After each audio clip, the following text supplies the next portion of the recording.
Assalamualaikum warahmatullahi wabarakatuh. Malaikat Jibril diciptakan oleh Allah dengan sebaik-baiknya rupa, dengan sebaik-baiknya bentuk. Malaikat Jibril diberi 600 pasang sayap dan jaraknya tiap-tiap sayap itu adalah antara timur dan barat. Lalu malaikat Jibril mengatakan kepada Allah, "Ya Allah, apakah Engkau telah menciptakan makhluk yang lebih indah daripada aku?" Allah mengatakan, "Tidak ada." Lalu malaikat Jibril dengan penuh rasa syukur sholat 2 rakaat bersujud kepada Allah. Ketika ia berdiri di rakaat pertama itu selama 20.000 tahun. Jadi ketika ia sholat 2 rakaat itu jumlahnya 40.000 tahun, sahabat. Lalu Allah berkata kepada malaikat Jibril, "Wahai malaikat Jibril, tidak ada makhluk yang beribadah sepertimu, tapi nanti di akhir zaman ada manusia, yaitu umatnya Nabi Muhammad yang aku kasihi. Mereka ini lemah, mereka ini sholat 2 rakaat kadang lalai, banyak dosanya, dan sholatnya cepat, tidak lama seperti engkau, malaikat Jibril. Tapi dengan rahmatku, sesungguhnya aku lebih menyukai salatnya umat akhir zaman ini daripada salatmu." Kenapa seperti itu, wahai Allah? Karena sholatnya nanti manusia di akhir zaman itu berdasarkan perintahku, sedangkan sholatmu adalah bukan berdasarkan perintahku. Lalu malaikat Jibril berkata kepada Allah, "Lalu apa ya Allah balasannya akan kau berikan kepada manusia akhir zaman yang melakukan sholat 2 rakaat tersebut?" "Mereka akan saya berikan surga ma'wah." Lalu malaikat Jibril bangkit dan memohon izin kepada Allah untuk melihat surga ma'wah. "Bolehkah aku melihat surga ma'wah, ya Allah?" "Silakan engkau lihat surga ma'wah." Lalu malaikat Jibril terbang dengan 1 kali kepakan sayapnya itu bisa menempuh jarak 300.000 tahun. Dan setiap ia mengepakkan lagi sayapnya itu juga berjarak 300.000 tahun. Lalu malaikat Jibril terbang sedemikian rupa selama 300.000 tahun. Lalu malaikat Jibril hinggap di sebuah bayang-bayang pohon, lalu bersujud lagi kepada Allah dan bertanya kepada Allah, "Ya Allah, apakah aku terbang ke surga ma'wah ini sudah mencapai separuhnya, apakah sepertiganya, ataukah seperempatnya?"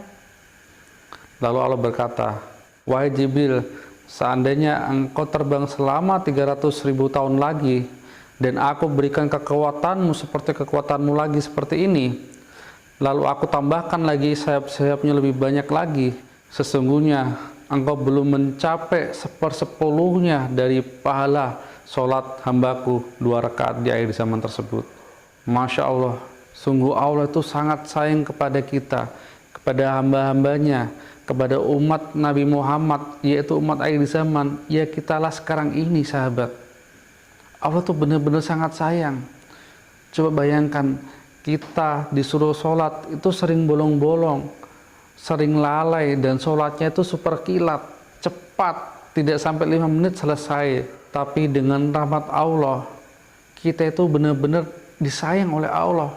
Kita itu diberikan surga ma'wah yang malaikat Jibril pun itu tidak sanggup untuk menembusnya, tidak sanggup untuk melihatnya.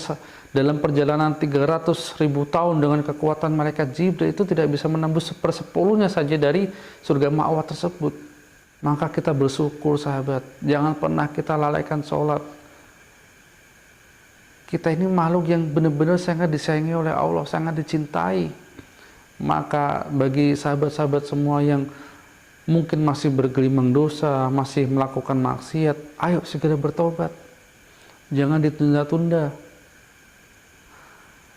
Sebanyak apapun dosa manusia, seberat apapun dosa manusia, apalagi kita ini umat akhir zaman, umat kekasih Rasulullah SAW, umat yang disayang oleh Allah. Ketika kita berdosa, kita tobat, maka Allah akan mengampuninya. Ketika kita melakukan dosa lagi, kita tobat lagi, Allah mengampuninya.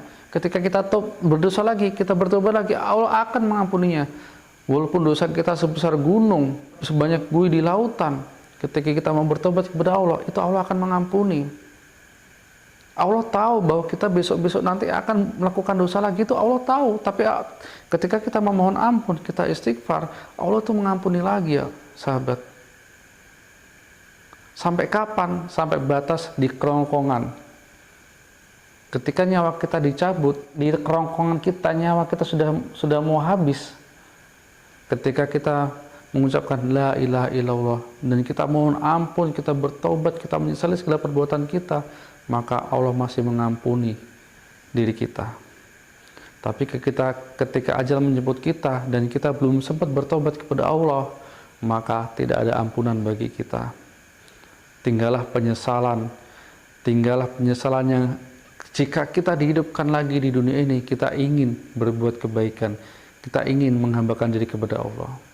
Maka sahabat, sebelum terlambat, mumpung kita masih diberikan umur, mumpung kita masih berada di dunia ini, mari kita lupakan masa lalu kita tinggalkan masa lalu kita benar-benar pasrah, kita benar-benar menghamba kepada Allah. Begini sahabat, coba kita bayangkan, coba kita renungkan, ada sebuah raja. Raja ini memiliki 10 istri, tapi dari ke-10 istri ini ada istri yang paling ia cintai. Padahal sahabat, istri yang ia cintai ini melebihi istri yang lain. Itu warna kulitnya gelap, hitam, pendek, mukanya tidak cantik. Tapi ia sangat mencintainya melebihi istri-istri yang lain. Padahal istri-istri yang lain itu lebih cantik-cantik. Kenapa? Ini alasannya sahabat. Ketika itu seluruh istrinya, 10 istri tersebut diajak ke gudang penyimpanan harta karunnya. Di situ ada berbagai macam emas, perhiasan, perak, dan kemewahan-kemewahan lainnya. Lalu sang raja mengatakan, "Wahai istri-istriku, silakan engkau masuk ke dalam gudang perhiasan tersebut. Ambil segala yang engkau mau, ambil segala yang engkau inginkan, sampai engkau tidak bisa membawanya, semampu yang engkau bisa bawa." Lalu istri-istrinya ini masuk semua, mengambil perhiasan-perhiasan yang ia sukai. Hanya ada satu yang tidak masuk, yaitu istri yang jelek tadi, yang rupanya tidak secantik istri-istri yang lain. Lalu sang raja mengatakan, "Wahai istriku, kenapa engkau tidak masuk untuk mengambil perhiasan?" Sang istri ini menjawab, "Wahai suamiku, wahai sang raja, apalah gunanya seluruh perhiasan itu? Apalah gunanya emas-emas, perak-perak itu buat saya? Yang terpenting bagi saya, yang saya sukai adalah ketika saya bisa memberikan yang terbaik untuk engkau, ketika saya bisa membuat engkau senang."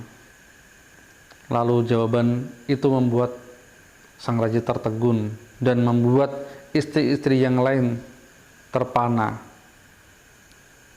Ternyata itulah rahasia kenapa sang raja sangat mencintai istri yang satu ini. Nah, dari cerita itu kita bisa ambil hikmahnya sahabat, bahwa kita juga kepada Allah itu harus seperti itu. Apapun yang Allah kehendaki, kita mau diberikan kekayaan, kemiskinan, kita diberikan cobaan, musibah, kesenangan, kita diberikan kenikmatan dalam kehidupan, rezeki, kesusahan, derita, segala macam, kita tidak peduli sahabat. Yang kita pedulikan apa? Yang kita pedulikan adalah ketika kita bisa memberikan yang terbaik untuk Allah, ketika kita bisa menyenangkan Allah, dan ketika Allah ridho dengan kita. Itulah yang harus kita lakukan ketika kita mau menghambakan diri kepada Allah. Apa yang kita lakukan, kita berpikir, apakah yang saya lakukan ini Allah ridho? Apakah yang saya lakukan ini Allah senang?